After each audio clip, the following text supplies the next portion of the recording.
हाय दोस्तों, एक सॉन्ग। जहाँ दोसरे परोही हो फिदा हो, जान दुनिया से हो खबो विदा हो। जहाँ दोसरे परोही हो फिदा हो,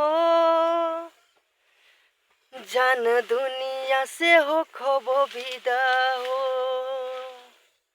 बोला कबले तर पहिबू, बोला कबले तर पहिबू, हमके कोई के जुदा हो।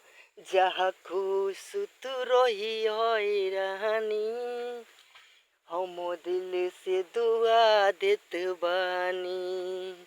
जा दोसरे परोही हो फिदा हो, जान दुनिया से हो खबो विदा हो।